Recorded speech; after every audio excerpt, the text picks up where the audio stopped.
खासकर गर्भ गृह के अंदर, तो you have to remove your T-shirt और शर्ट। सामने हमारे भैया आ रहे हैं वीडियो के अंदर और ये अभी चश्मा बनाने की कोशिश कर रहे थे।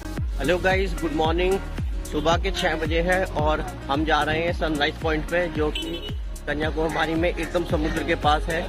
और मैं आज आपको दिखाने की कोशिश करूंगा सनराइज पॉइंट कि यहाँ से सूर्योदय होता हुआ कैसा लगता है। तो आप बने रहना और देखते रहना मेरे channel. Thank you so much guys.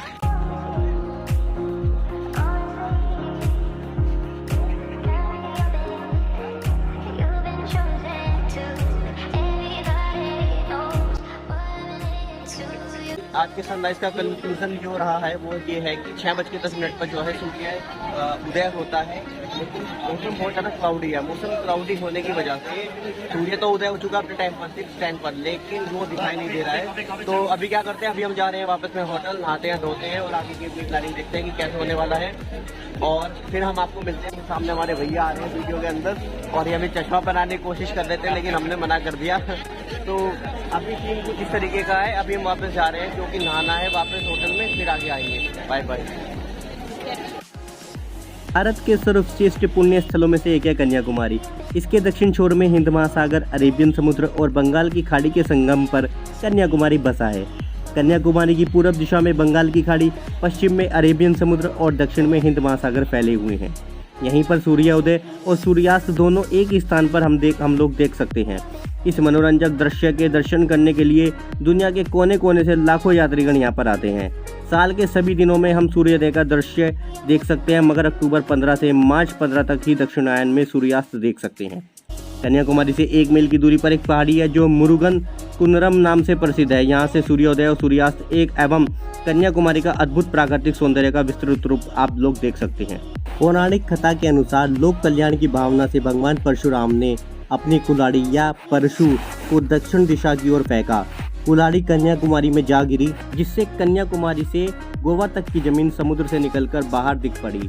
अब यह भूमि केरल नाम से प्रसिद्ध है। पुराने जमाने में कन्याकुमारी केरल राज्य का भाग था। बाद में सन 1957 में वह तमिलनाडु का हिस्सा बन गया। भौगोलिक दृष्टि से कन्याकुमारी एक अंतरीप होता है जो तीनों समुद्रों से घिरा रहता है। इस त्रिवेणी संगम पर भूलोक की रक्षा करने वाली पूजनीय पराशक्ति महादेवी प्रतिष्ठित हैं, जो कन्याकुमारी और भगवती नामों से भी विख्यात हैं।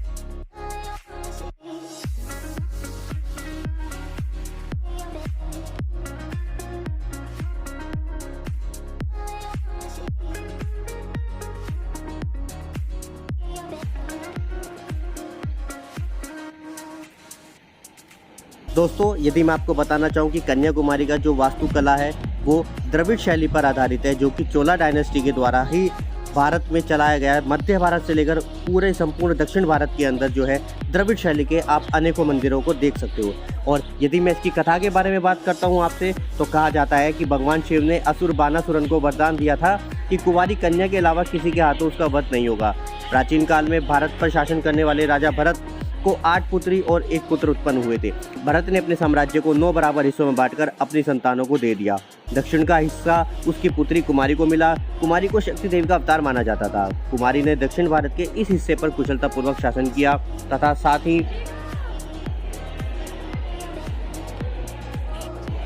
उसकी इच्छा यह भी थी कि वह भगवान शिव से विवाह करे। इसके लिए वह उनकी पूजा करती थी और शिव जी विवाह के लिए राजी भी हो गए थे। विवाह की तैयारियां होने लगी थी। नारद मुनि चाहते थे कि बानासुरन का कुमारी के हाथों वध हो जाए। इस कारण शिव और देवी कुमारी का विवाह नहीं हो पाया। इस बीच बानासुरन को जब कुमारी की सुंदरता के बारे में पता चला तो उसने कुमारी के समक्ष शादी का प्रस्ताव रखा। कुमारी ने कहा कि यदि वह उसे युद्ध में हरा देगा तो वह उससे विवाह कर लेंगी। दोनों के बीच घमासान युद्ध हुआ और बानासुर को मृत्यु की प्राप्ति हुई। कुमारी की याद में ही दक्षिण भारत के इस स्थान को कन्याकुमारी कहा जाता है। माना जाता है कि शिव और कुमारी के विवाह की तैयारी का सामान आगे चलकर रंग बिरंगी रेत में परिवर्तित हो गया। तो यह थी इस मंदिर के पीछे की कहानी। आपको कैसी लगी हमें ज़रूर बताइए और चैनल पर नए हो तो चैनल को सब्सक्राइब कीजिए, वीडियो को लाइक कीजिए। Thank you so much guys. नमस्कार दोस्तों, स्वागत है आपका एक बार फिर से। और मैं आपको बताना चाहता हूँ कि मैं था कन्याकुमारी टेम्पल में। अब कन्याकुमारी टेम्पल में एक रिचुअल्स होता है जब आप मंदिर में एंटर करते हो, खासकर गर्भगृह के अंदर, तो you have to remove your T-shirt और शर्ट। आपको नीचे लोअर की जगह एक पटका पहनना होता है और ये ऊपर से आप बिल्कुल न्यूड रहते हैं। आप टी शर्ट नहीं पहन सकते हो, बनियान नहीं पहन सकते हो। तो उसी तरीके से मैं अंदर गया था और यही एक नई बात है कन्याकुमारी मंदिर की, दर्शन हो गए हैं, camera is not allowed over there. तो बने रहना है आपको, देखते रहना मेरे channel the wondrous Raj explore everything. Bye bye.